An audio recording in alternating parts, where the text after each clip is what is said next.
Small ones. Hi guys, Miss P. I hope you're all well. On the second month of February 2023, we should just be grateful that God has been good. God has blessed us, and we are progressing slowly and greatly into the new year. So again, it's time for a book review, or rather a chapter review in my book, Maneuvering Teenage Life. So today we are looking at social media effects on teenagers. It is not a secret that social media has a big impact on young people, including us as adults nowadays. But the question is, how can you use social media to your advantage, or how can you control it so that your kid is not over exposed? We know nowadays that there's all these things of trafficking, sexual assaults. A whole lot of things has happened to kids, over the years with internet, people being exposed to our children while we're sitting at home.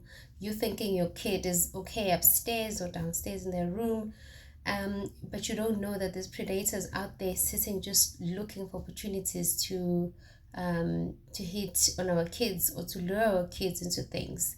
I remember there's a documentary that I watched, with all these kids thinking they're talking to a 13-year-old or a 15-year-old, yet they find out that it's actually, an old person that is just, sick people out there.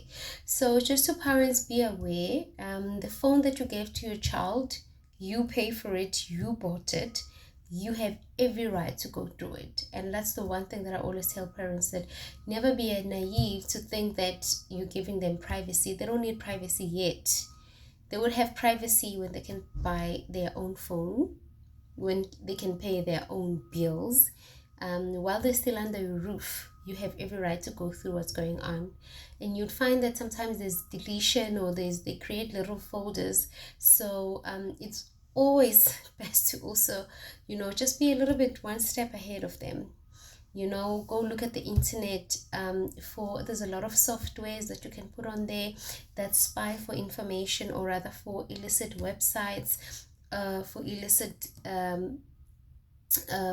apps, and certain words that come up into your phone, your kid's phone, that gives you notification. So it will be best that you put those things in place for the child, and also have access to their phone at any time. So that's got nothing to do with invading of privacy, because you're still the parent. I think sometimes we feel so bad thinking that we are invading their space. You're being too much, you're being too noisy.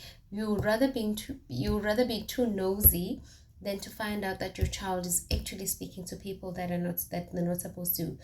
That sometimes they're mixing up with wrong friends. They're being bullied in these groups. They've got school groups, they've got soccer groups, they've got all these groups where, some of these kids are just, they bully them. And if you don't go through the conversations and see what's going on and talk to your child, it never helps. So you have every right to do that.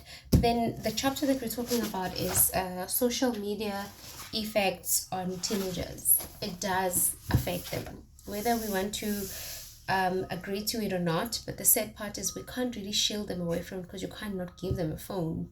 I think it's a very touchy subject, because sometimes you have to get hold of your kids after school and all of that.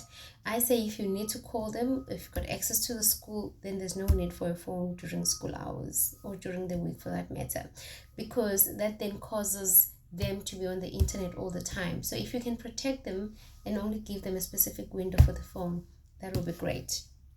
All right.